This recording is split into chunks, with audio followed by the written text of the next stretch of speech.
O Brasil tem uma oportunidade aí, a questão das eólicas offshore, eólica no mar, né? A gente tem aí uma costa de mais de 8.000 quilômetros, podendo explorar isso de uma forma forte. E a questão do hidrogênio verde, né? Que é um diferencial nosso, e aí também a gente vai andando um pouquinho mais para frente, que a gente precisa acompanhar e verificar essas tendências, né? Acho que a gente já observa um modelo de negócio novo surgindo, que é o da descentralização. Então, acho que vale pontuar aqui nessa parte de energia, que é o consumidor sendo o produtor da sua própria energia. Todo o desenvolvimento tecnológico que a gente teve para painel fotovoltaico, ele entrou na mão do consumidor, né, como seu próprio gerador de energia. Então, essa tendência da descentralização também, na verdade, é fato, ela não é mais uma tendência. Olá, sejam bem-vindos ao Sim Talks, o podcast da CEMIG Sim. Eu sou a Silvia Castro e estarei sempre por aqui, bem acompanhada de especialistas, para bater um papo sobre os assuntos do momento ligados à energia. A COP27, Conferência do Clima da ONU, realizada no Egito no final de 2022, trouxe negociações e acordos históricos. Mais que garantir acordos, é preciso colocar em prática medidas que possibilitem a sustentabilidade e o desenvolvimento socioeconômico. E como garantir que esses compromissos se tornem realidade? Para falar sobre isso, no episódio de hoje, conversaremos com Laura Buquerque, gerente de consultoria da Way Carbon, e a Dieliton de Freitas, gerente de sustentabilidade empresarial da CEMIG.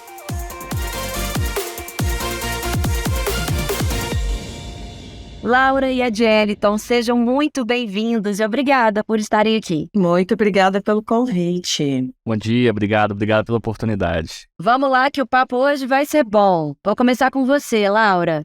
Eu queria saber o seguinte, qual que é o papel das organizações quando o assunto é sustentabilidade e descarbonização?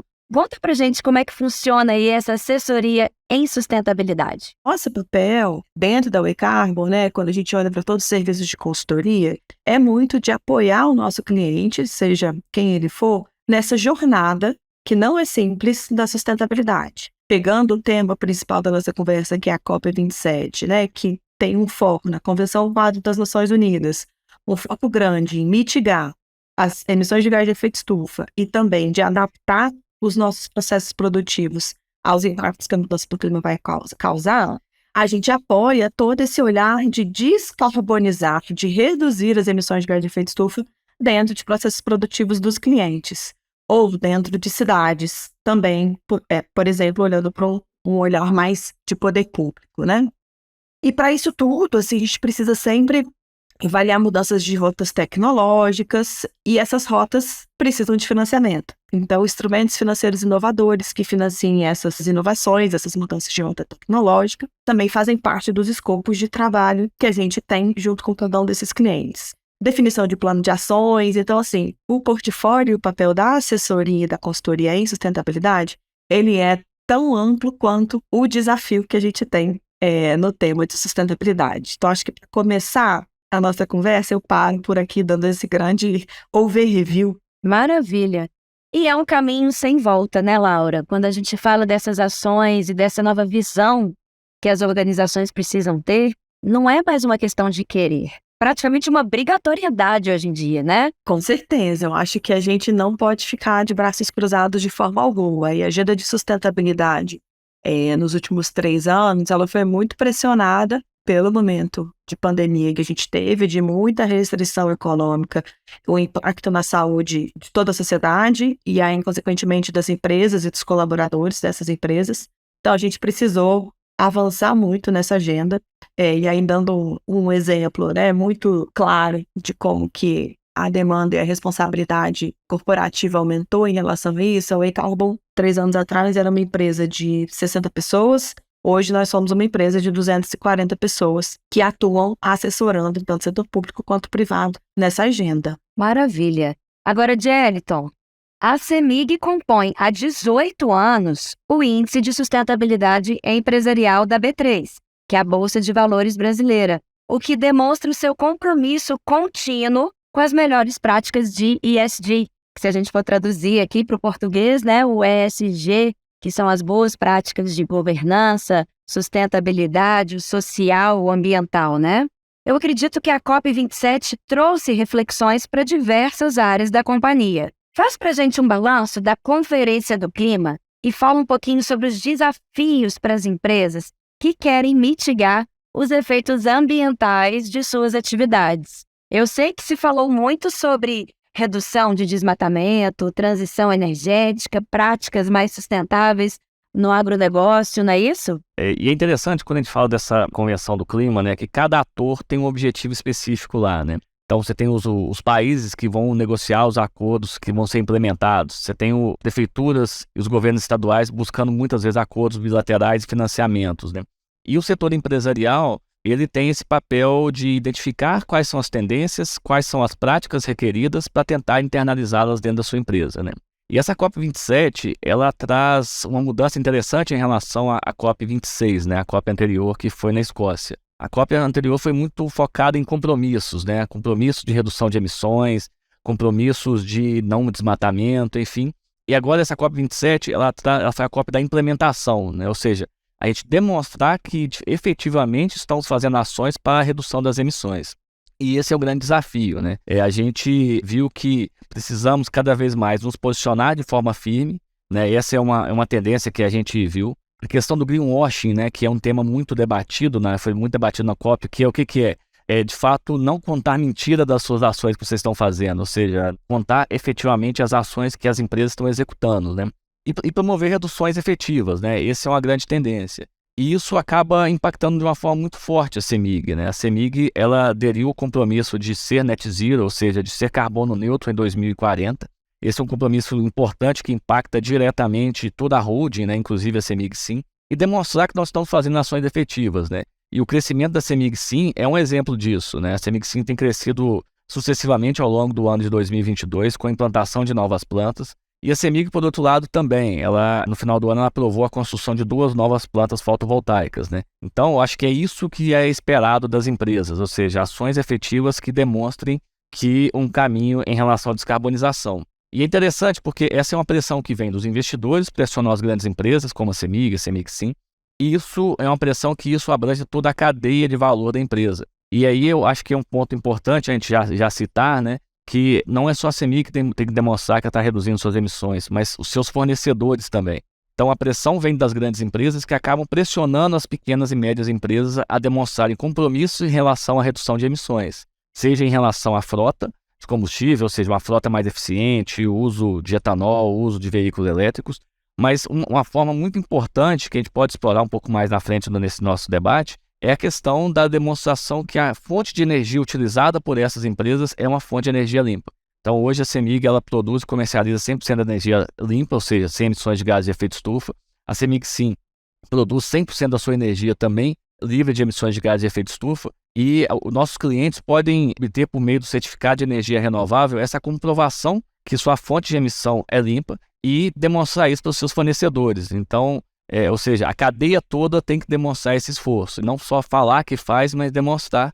E essa é uma grande tendência que tem impactado diretamente a nossa empresa e impactado as empresas em geral. Acho que essa é uma mensagem importante. Perfeito. Eu tenho uma pergunta para os dois agora. Pensando aí em promover uma economia de baixo carbono e gerar essa energia limpa que você citou agora, né, de forma sustentável, quais são os novos modelos de negócios que estão surgindo? O que vocês diriam aí que são as novas tendências? Tenho observado de forma muito clara nos relatórios e nas prestações de conta uma intenção muito grande de estabelecimento de metas de reduzir a intensidade de emissão de gás de efeito estufa para cada combustível que é produzido, para cada tonelada de uma fonte fóssil que é produzida. Então, acho que essa é uma primeira mudança em modelo de negócio que a gente já tem observado.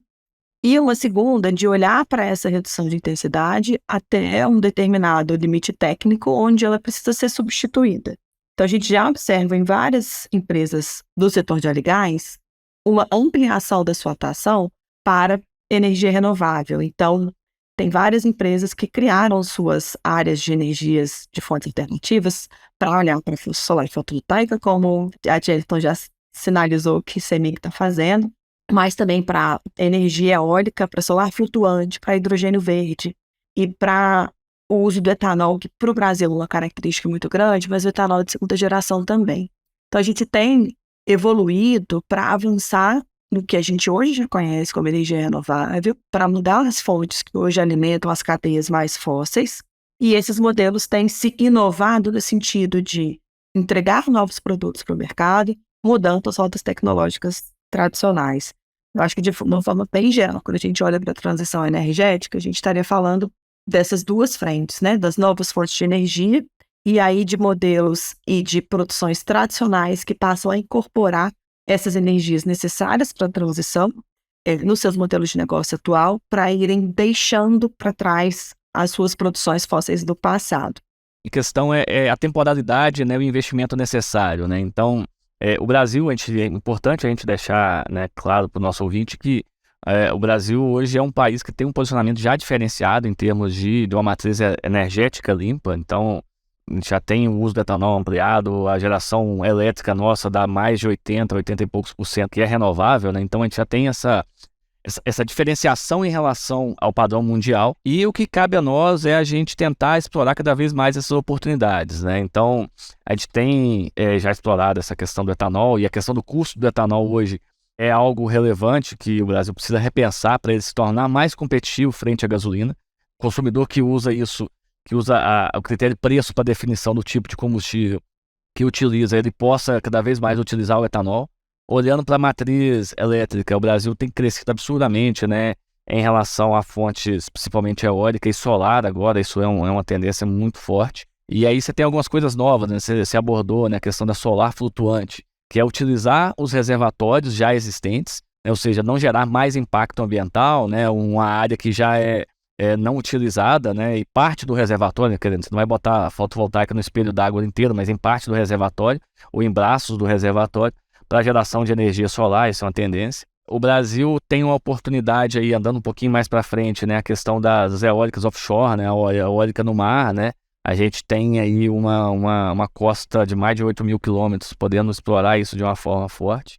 E a questão do hidrogênio verde, né, que é um diferencial nosso, e aí também a gente vai andando um pouquinho mais para frente, que a gente precisa acompanhar e verificar essas tendências, né. Eu acho que em paralelo a isso a gente tem muita coisa ainda, né? Tem a questão da mobilidade elétrica, né? Que é uma discussão que é um movimento que é muito forte na Europa, e no Brasil ainda, até por questão de custo, não conseguiu se posicionar de uma forma clara. Vai ser veículos híbridos, não serão veículos híbridos, serão veículos 100% elétricos.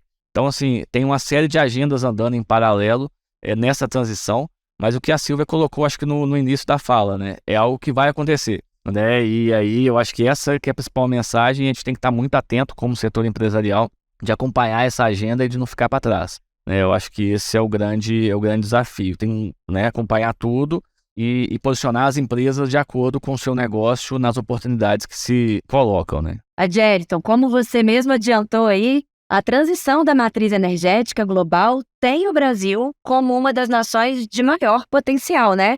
Inclusive, a gente citou isso no último episódio, que Minas Gerais é líder em produção de energia solar no país, né? Quem tiver curiosidade, o último papo aí com o Matheus Simões, o nosso vice-governador, abordou muito esse potencial não só do nosso estado, mas do Brasil como um todo, né?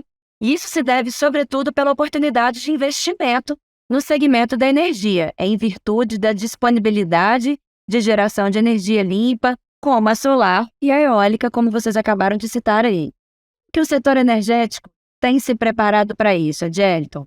A gente pegando o gancho aí da COP27, foram 198 países participantes, né? Como que fica esse setor energético aí como um todo? O setor energético, se a gente olhar de forma global, e a Laura conhece isso com mais profundidade, ele é responsável por mais de 30% das emissões globais.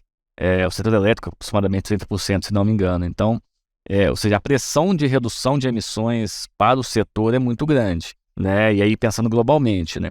Aqui no Brasil, a gente está em um outro estágio, né? Então, a gente é muito mais limpo, conforme a gente já comentou. E eu acho que isso tem que se transformar em oportunidade, né? Seja oportunidade de captação de investimento, né? Seja oportunidade de posicionamento das empresas em relação a isso, né? Então, dando um exemplo, né, a CEMIG acabou, no final do ano passado, de 22, emitindo a primeira vez seus green bonds, seus títulos verdes, que são emissões de dívidas vinculadas a projetos sustentáveis. E os projetos nossos são projetos de geração de energia renovável. E isso lá, em última instância, pode se traduzir em taxas de juros menores, né, na captação do investimento. Então, eu acho que esse tipo de oportunidade que o setor energético brasileiro precisa explorar, seja captação de financiamento, seja captação de investimento a um custo menor, para que ela se posicione como algo que estando liderando essa agenda de uma forma global. Eu acho que é uma tendência e eu acho que o Brasil está caminhando para isso, né, Laura? Tem muito a fazer, mas estão fazendo muita coisa, né? Não, Angélica, com certeza. Você tocou nesse ponto do financiamento verde e a gente tem observado o número de emissões, traduzindo um pouco, né? Como que setor privado, seja empresas de capital aberto ou fechado, buscam recurso, dinheiro, de forma simplificada no mercado, vinculando cada vez mais seus indicadores ambientais e sociais, inclusive indicadores de geração de energia renovável, como bonificador ou como um penalizador dentro das taxas de juros dos empréstimos. Então, assim, essa é uma conexão que a gente já tem observado. O mercado, o último número que eu tinha visto fechando em 2021, a gente estava. Em 2019, a gente fechou em 5 bi, em 2021, a gente fechou em 20 bi, em 2022 eu ainda não vi esse número, mas posso ficar devendo para vocês, em números de volume de dívida, né, em dólar, que já tem colocado indicadores sociais ou ambientais dentro das operações de crédito. Então, essa, sem dúvida, é uma tendência, uma forma de fortalecer a agenda e de diferenciar o país.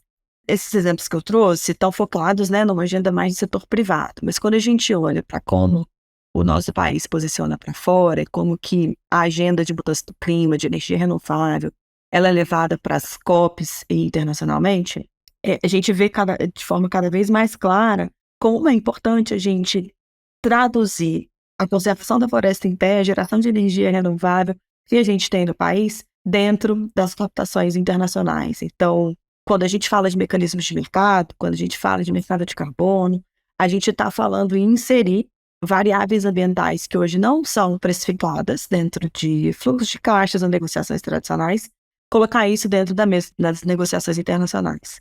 Esse ponto é, sem dúvida, super importante. Mas aí, só para voltar um pouquinho na parte de energia, eu acho que tem um ponto que é muito importante da gente trazer aí com um olhar mais de o que esperamos da COP28, talvez. A próxima COP, ela vai ser do mesmo jeito que a COP27, ela estava dentro, né, de um país, que é o Egito, que possui o maior deserto do mundo. E aí, para a agenda de perdas e danos e adaptação à mudança do clima, foi muito relevante os negociadores estarem geograficamente próximos a essa escassez hídrica, assim. A próxima COP ela vai estar num território que é um território muito rico em termos de gás e óleo. Então, ela vai se realizar nos Emirados Árabes. E a pauta da transição energética para essa agenda que hoje, em termos de emissões, para o Brasil, ela não é absolutamente relevante como desmatamento, por conta da nossa matriz energética ser mais de 80% renovável, como a Angélica falou. Mas para o mundo e para o Brasil, em termos de oportunidade se posicionando na geração de energia renovável, ela é absolutamente importante. Então, acho que a gente pode esperar aí, com certeza, para o ano que vem, uma pauta muito grande ligada a como fazer essa descarbonização, essa redução da intensidade e a substituição desse tipo de combustível no médio prazo. Estou nem falando mais de curto prazo, no médio prazo, por conta da urgência que a gente tem.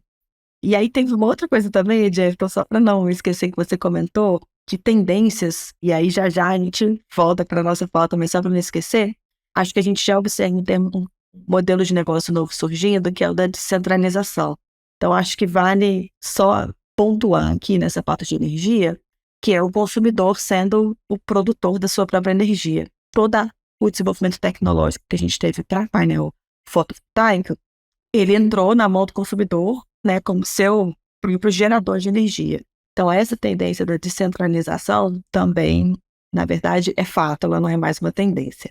Então, só para a gente não deixar de citar isso, que eu sei que vem outras perguntas aí. Lembrando que a CEMIG Sim faz isso muito bem, né, Angélica? Falando em produção descentralizada, é com a CEMIG Sim, né? Você tem duas oportunidades, né, nesse mercado, né? Você tem o consumidor, que é a questão da geração distribuída, né? Que a Laura comentou, né? Que o consumidor gerar sua própria energia, e isso tem crescido de forma exponencial no estado de Minas, dado o potencial solar que nós temos. mas requer um investimento, né? Requer um investimento por conta do consumidor, né?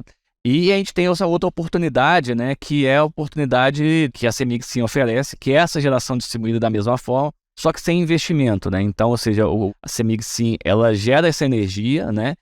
E ela distribui essa energia, injeta na rede da CEMIG e o cliente, ao aderir à CEMIG Sim, ao fazer parte da CEMIG Sim, ele acaba tendo um desconto na sua conta, né? Então, ou seja, esse mercado ele está se ampliando de tal forma, né?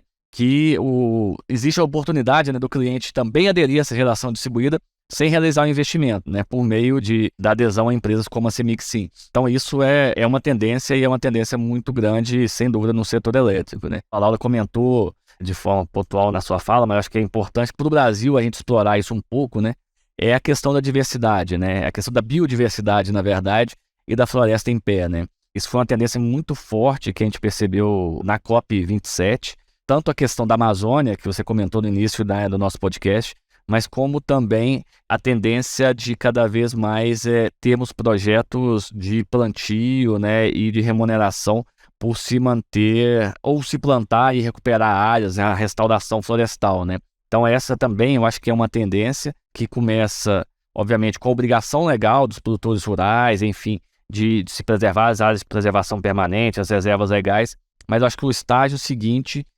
são os projetos financiados ou por órgãos de governo ou eventualmente até por empresas de plantio e restauração florestal, que pode ser objeto inclusive de obtenção de crédito de carbono, né, Laura? Então eu acho que também para o nosso ouvinte, eu acho que é uma tendência que a gente precisa comentar um pouquinho, e eu acho que vale a pena a gente até bater bola em relação a isso, né?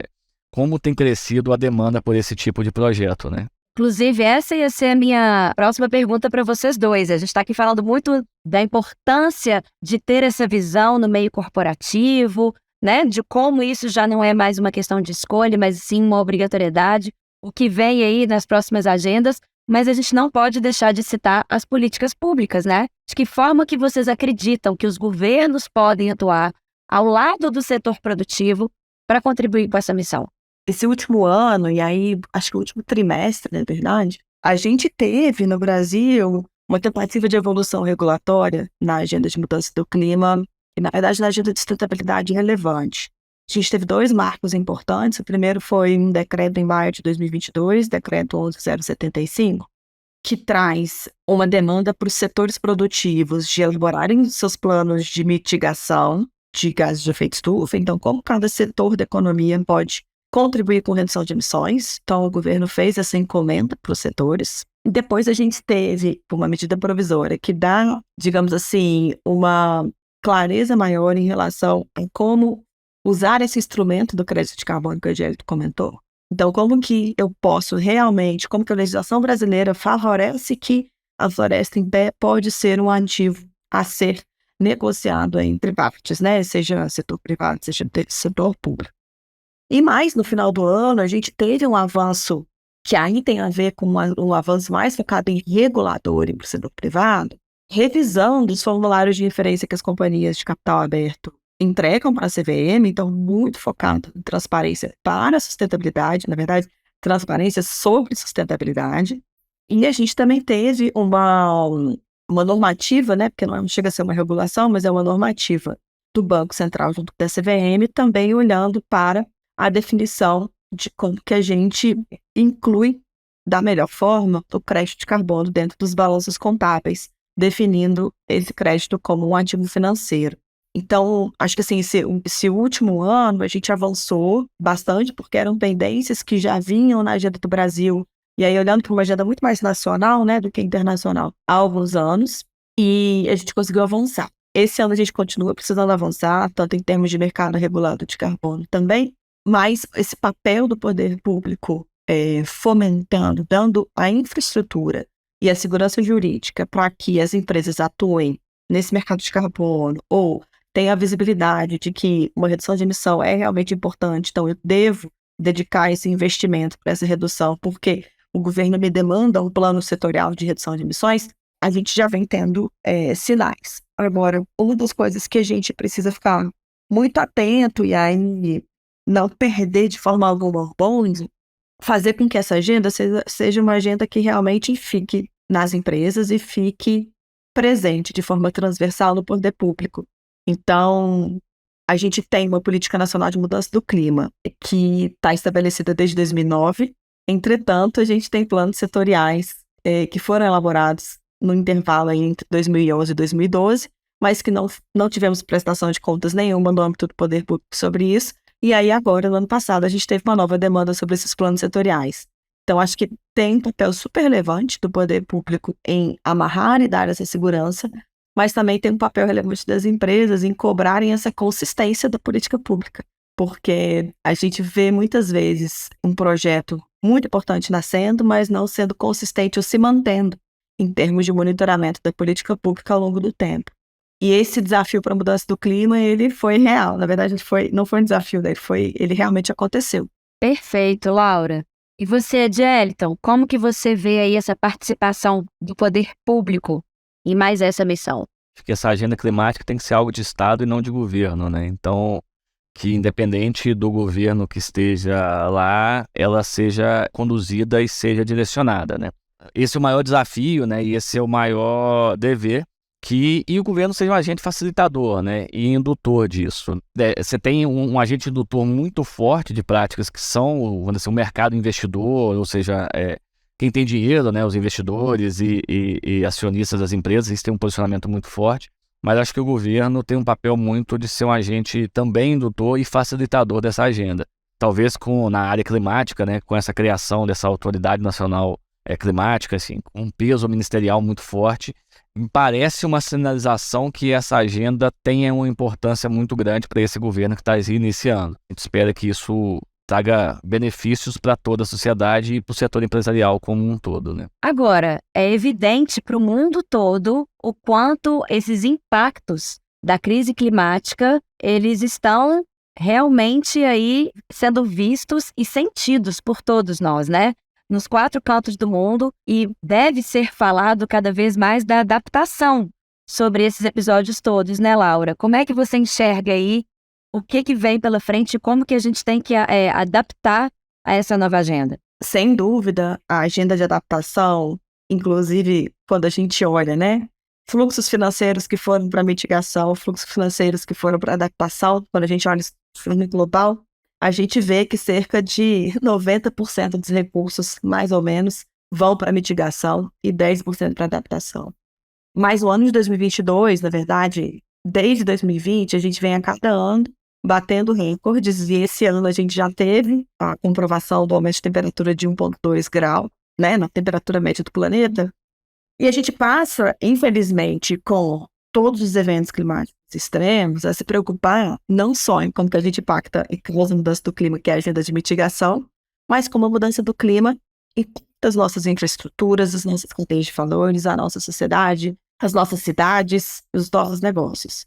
E aí é muito bom a gente encerrar com essa pergunta, porque a COP27 ela teve um marco absolutamente importante com a formalização de um fundo de perdas e danos por parte dos países. Foi a primeira COP na história em que a agenda de adaptação foi mais debatida, e aí no âmbito da negociação internacional, do que a agenda de mitigação. Esse foi um marco muito importante para a agenda.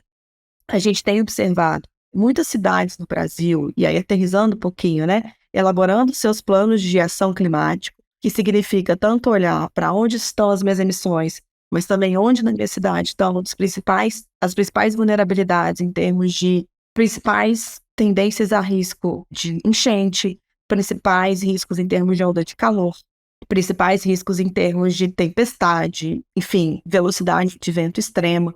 Então, a gente tem apoiado algumas cidades a olharem para essa agenda de uma forma um pouco mais estratégica, de entender onde estão essas vulnerabilidades, para ter ações concretas e preparar a cidade e as populações para esses impactos. Então, tem toda uma agenda muito grande de infraestrutura que precisa ser implementada pelo poder público, mas também tem uma agenda de negócio onde as empresas que precisam entregar produtos precisam se preocupar com impactos da mudança do clima em toda a sua cadeia de valor. E aí, desde da produção do seu fornecedor até a entrega do seu produto num determinado cliente. Então, qualquer evento climático extremo que aconteça neste caminho, impacta o negócio, causando prejuízos econômicos, impactando potencialmente o balanço financeiro daquela empresa, ou o resultado financeiro de um determinado ano, de um determinado mês. Então, assim, essa é uma agenda que se conecta a muita agenda pública, tem toda uma agenda de saúde também, porque dependendo do aumento de temperatura, as ondas de calor aumentando, a gente tem vetores de doença que podem se intensificar, além de toda essa agenda de negócios que eu comentei. Então, sempre que a gente fala dessa agenda de adaptação, ela tem um leque super amplo, muito conectado à sociedade e a populações vulneráveis, que geralmente estão mais expostas a esse tipo de risco, né? Como enchente, deslizamento, por conta de uma precipitação extrema, ou de muita precipitação ao longo do tempo, que encharca solo e acaba causando deslizamento, todo relacionado à saúde e à parte de infraestrutura propriamente dita, né? De rodovias, ferrovias, geração de energia e tudo mais. Mas, enfim, assim, acabei falando muito da agenda de adaptação, mas só queria encerrar trazendo essa responsabilidade que a Convenção trouxe para a agenda de adaptação, criando um fundo de perdas e danos. Esse tema é extremamente relevante mesmo, a questão de adaptação, e eu acho que tem um dever de casa a ser feito por cada uma das empresas, seja uma empresa gigante, seja uma empresa de capital aberto, como o CEMIG, seja o nosso fornecedor, seja uma pequena empresa, né? É tentar olhar para o seu negócio e identificar como que ele pode ser afetado.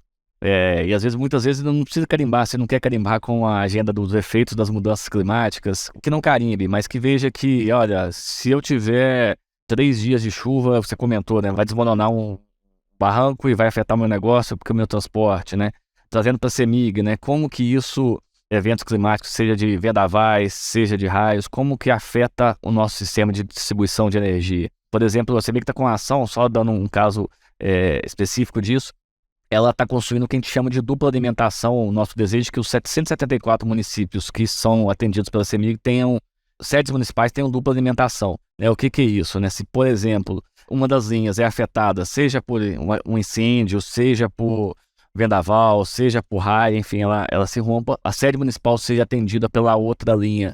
Então, são ações que a gente talvez nem carimbe como os efeitos climáticos extremos, mas a gente tem que pensar o nosso negócio para minimizar os impactos, né? Porque eu acho que uma certeza a gente tem também, né? Dado o aquecimento global que tem cada dia aumentado, né? A temperatura média global, já você comentou, tem elevado em mais de 1,2, 1,3 graus, esses efeitos vão ser sentidos, né? Então, a gente olhar para os nossos negócios, como que a gente pode mitigar esses danos, né? Quais contingências que a gente pode estabelecer para casos que ocorram esses efeitos climáticos extremos, né? E aí, só dando um outro exemplo, só para fechar aqui, eu fiquei muito impressionado, eu tive na sede de Valadares, da CEMIG de Valadares, nos últimos 15 dias, trabalhando de lá, e como a equipe operacional, a equipe de eletricistas é antenada em relação às questões climáticas, né? Porque tem um efeito muito grande no nosso negócio, e além da questão financeira, a satisfação de nossos clientes, né?